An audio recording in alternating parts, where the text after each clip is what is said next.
At Team Toyota, they've been selling and servicing new and used Toyotas in your community for over 50 years. And you can reserve your next new Toyota with them today.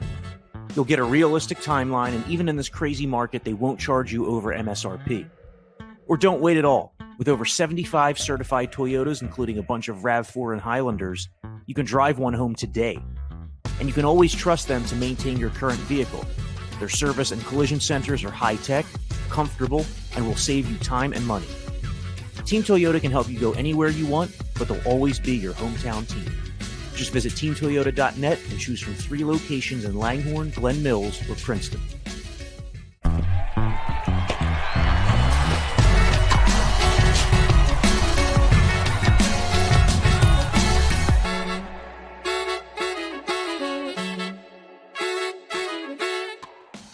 Hey folks, welcome to the Phillies Talk podcast presented by Team Toyota.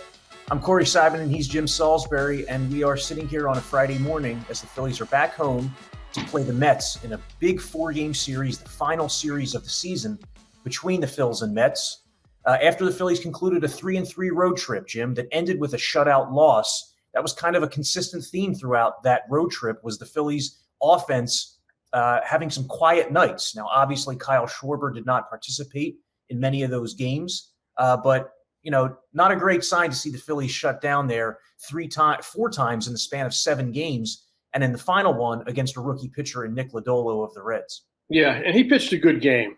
And you mentioned, Schwarber was not in the lineup. The lineup was kind of watered down, but nonetheless, they have been shut out in, like you said, 4 of the last 7. They've been in, all of those games except for one, the Wheeler game. They lost 6-0 in New York on getaway day. So they're in these tight games. They just haven't really gotten that big hit. And Nola pitches a gem. They lose 1 run, I think 1-0, and then they lose 1-0 again in Cincinnati. So they just haven't gotten that one big hit, that one big rally to put them over the top. I mean, and rightfully so. Rob Thompson and some of the players, Schwarber has pointed this out, Rob Thompson's pointed this out. They faced a lot of tough pitching in this stretch. That is true. I mean, that said, you're hoping to make the playoffs. You're currently on the playoff grid. If the season ends today, you're in the playoffs. These are the type of games you're going to be involved in the playoffs, where tight, low scoring, generally low scoring, tight games where one play can swing it, where you're going to face top pitching. And you need to figure out a way to win these games. So, yes, they have faced some really tough pitching here in this stretch. And they beat one of them, Sandy Alcantara. They beat one of them. But these are the games you will play, or you hope to play, when October comes. You need to prevail in some of them. They're good training, good learning, but you need to prevail in some of them. And I expect to see some more close ones, this weekend as they come home to play the Mets in a big series. I mean, the Phillies all season long, and they have a good offense when you look at how they, stack up in the league, but they have been prone to cold stretches, been shut out quite a few times.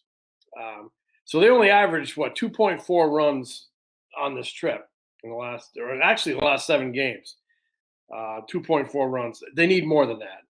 And obviously they miss Schwarber. They miss his pop. They miss him in the leadoff hole. They just miss him. I mean, he's in a lot of ways the guy that makes them go. So he is expected to be back as the DH tonight, barring some type of a unforeseen setback. And they'll be glad to have him back. Probably not ready to play the outfield because of that calf, but they'll be happy to have his bat back against a really good pitcher in that Chris Bassett. I mean, what a trade the Mets made for that guy. That was kind of like an unheralded trade that took place right before the season began. The A's were selling off pieces. There was the thought they might also trade Frankie Montas, which came right before the deadline, to the Yankees. But Bassett has been a godsend for the Mets because the Mets have dealt with rotation injuries all season. DeGrom's been out, Scherzer's been out. Now Taijuan Walker and Carlos Carrasco are hurt, so it makes Chris Bassett all the more important. But to that point, the Phillies have not played the Mets well so far this season. They're just 4-11 against the Mets, have lost all 5 series.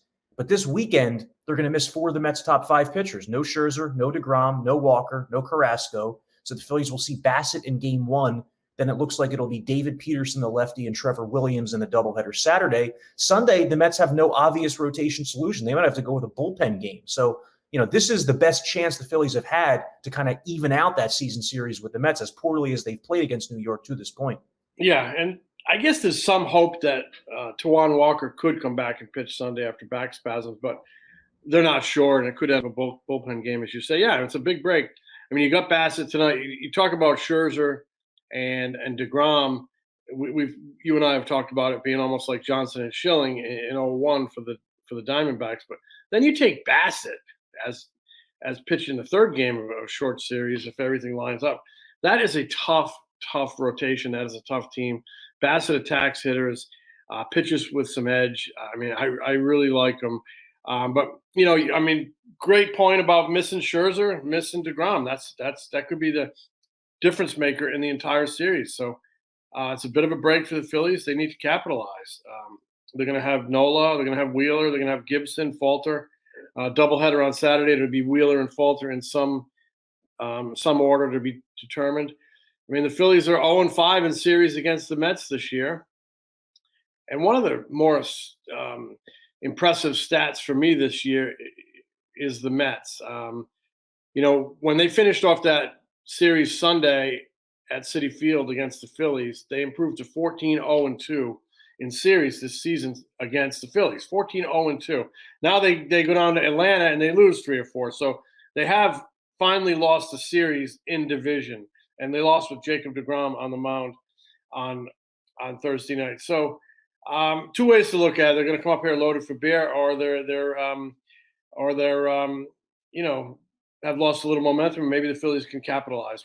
We'll see. I tend to think the Mets are going to be really up for this series. I mean, I think they're only up 3.5 on the Braves, and they have more games to play against the Braves down the stretch. So, and they have that manager who's just Buck Showalter. It's always pedal to the metal, and this team has really responded to him. I think we might have in this series starting Friday night the two top contenders for NL Manager of the Year, Buck Showalter and Rob Thompson. Yeah, it's an interesting point. For most of the season, people have been assuming that it's going to go to Showalter, but the Mets have this gigantic payroll, which is going to factor into it, right? It's not like the Mets are poised to win 100 games with like a mid-tier payroll. They're going to do so with the highest payroll in all of baseball. The Phillies also are spending a ton of money, but that's interesting that Rob Thompson has led the Phillies, to this turnaround that is positioning himself to, if he doesn't win Manager of the Year, he's going to be up there in the voting. You referenced that the Mets still have a lot to play for. Yes, they're only 3.5 games up on the Braves. The Braves are the hottest team in all of baseball, having won 9 of their last 10. You thought that last week when the Mets won 4 out of 5 from Atlanta, that maybe that could put a dent into the Braves' run, but no, they've just come right back, responded. Braves still playing very well.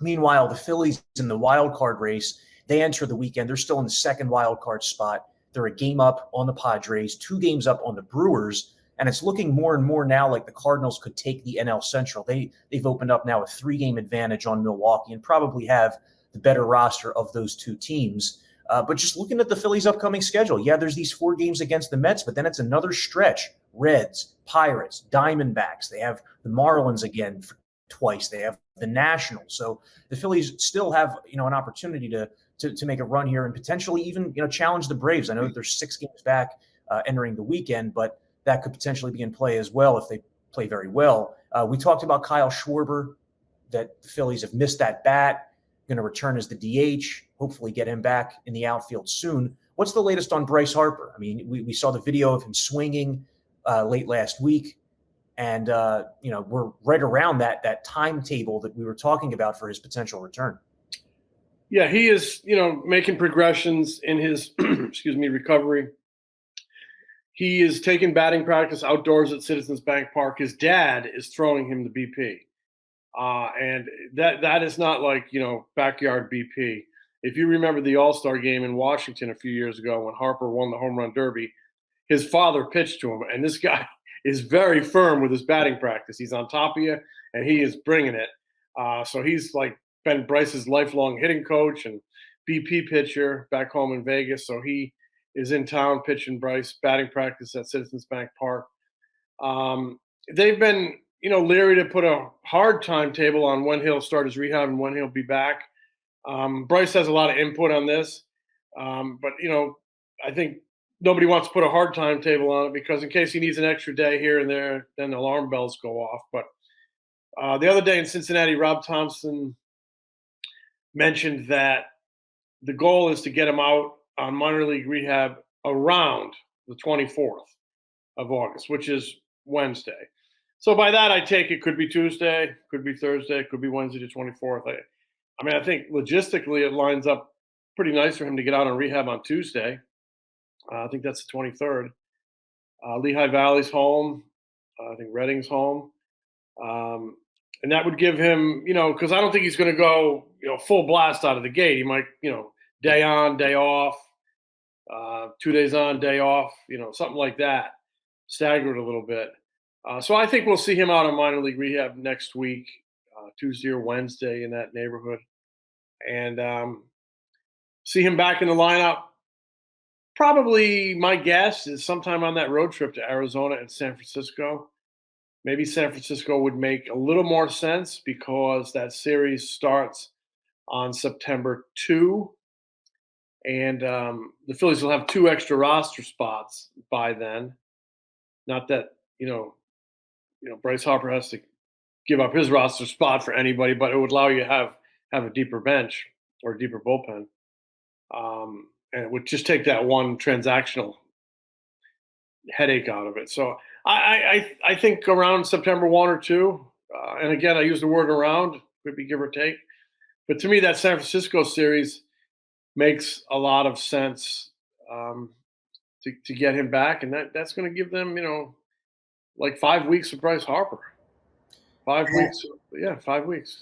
And it'll be interesting to see what it does to the lineup construction because while Harper's been out, you've had so many other guys get hot for periods of time. Like Bohm has really solidified himself in that 3 spot. You have Hoskins who's been hot in the 2 spot. So, Harper's probably going to come right back in and bat third, and it's probably going to elongate the Phillies lineup. Now, the Phillies picked up, Jim, they picked up Bradley Zimmer, the outfielder off waivers from Toronto. It was a move that was necessitated by Brandon Marsh's injury in Cincinnati. Zimmer is 29 years old. He spent this season with the Blue Jays, and he was drafted in that same first round back in 2014 that saw Kyle Schwarber go 4th overall, Aaron Nola go 7th overall. Zimmer went 21st. Hasn't really lived up to expectations as a big league player, but the Phillies needed another outfielder with Brandon Marsh's knee injury. Would you expect that Zimmer is going to be in a platoon with Matt Vierling? He is a left-handed hitter. Yeah, the left-handed hitter was kind of the ideal target.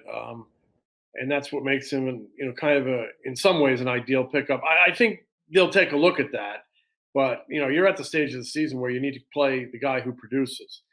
That said, if with Schwarber back, and if he's producing with Harper coming back, if he's producing Bohm, Real Muto, they continue to swing it. Castellanos gets hot. You should have enough offense. Now you need to prioritize defense. Maybe that would make it more likely they play Zimmer. If you go back to the trade deadline when they acquired Marsh, they were prioritizing him for defense. They really felt they needed to improve their center field defense, and they did.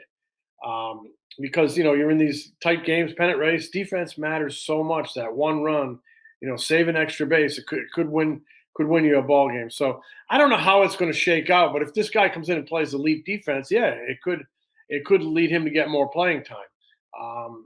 If Matt Vierling suddenly goes crazy with the bat, he's going to give them something to think about. And if he plays adequate center field, he's going to give them something to think about. But I think they're going to play Zimmer and give him a look out of the gate. He has not hit throughout his career, really.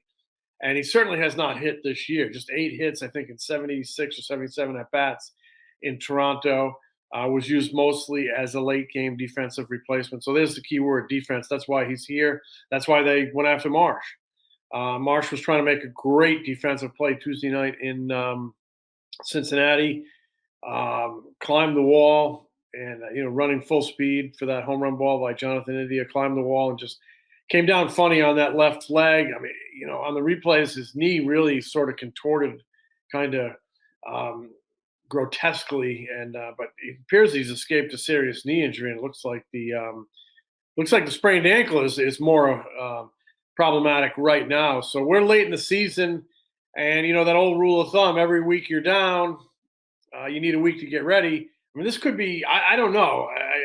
We'll find out more at the ballpark today, but this could take him out for the bulk of the remainder of the season, or even the entire season, depending the severity, depending the recovery, depending where they are, and whatnot. So tough break for Brandon Marsh as he was laying it all on the line for his team. I know Kyle Gibson pitched that game, and he talked about it afterward, how appreciative of the effort he was. And a lot of respect in that clubhouse for the effort that Brandon Marsh put in to try to make that catch and end up hurt. Well, Phillies picked up Brandon Marsh and Edmundo Sosa to try to help with run prevention. And lately, the starting rotation has been great. I mean, you look at the back end of the Phillies rotation. Ranger Suarez has a 1.02 ERA over his last 6 starts. Kyle Gibson, 6 of his last 7 starts have been quality starts. He struck out 11 his last time out.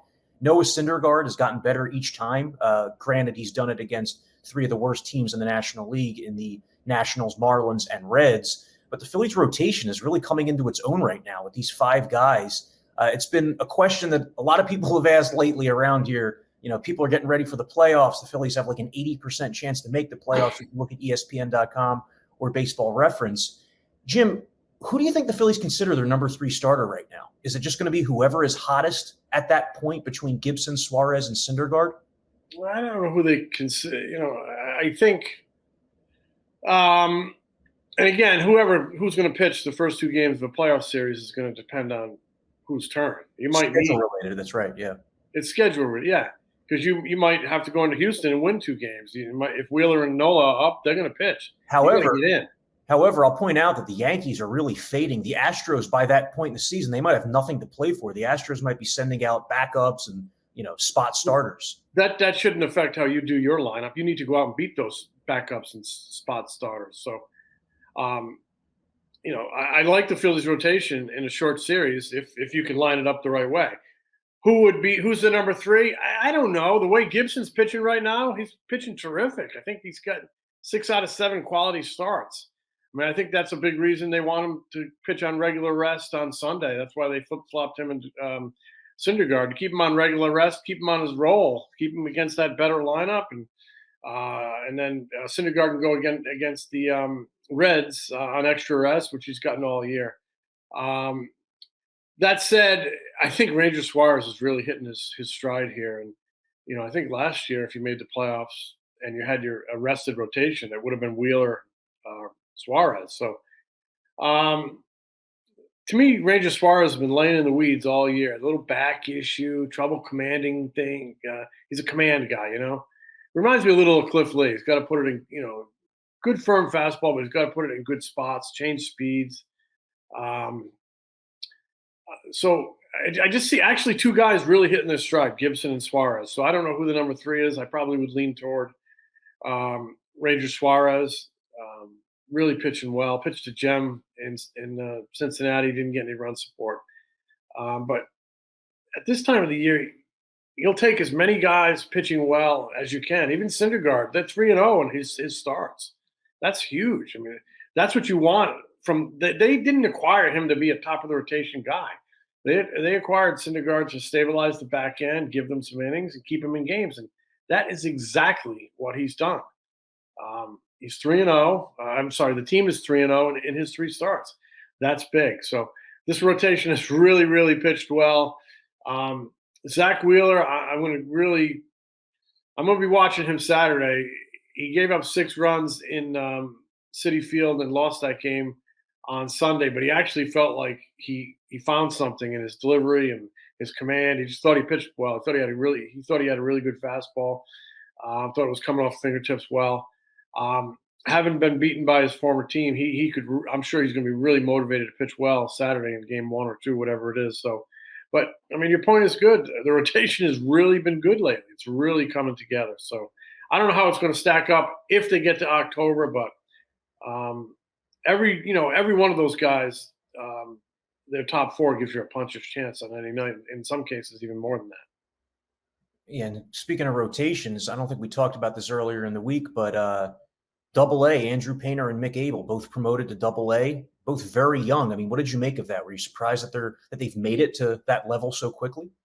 No, well, maybe in Painter's case because he was pitching high school ball like 15 months ago, 16 months ago. I mean, that's to be 19 in Double-A. That's pretty good. But when you look at how he's dominated in his young pro career, I mean, no, a player will dictate the rate of his advancement through a system with his performance, and his performance has just been absolutely electric. He can give up any runs. He got great control. He strikes out a ton of batters.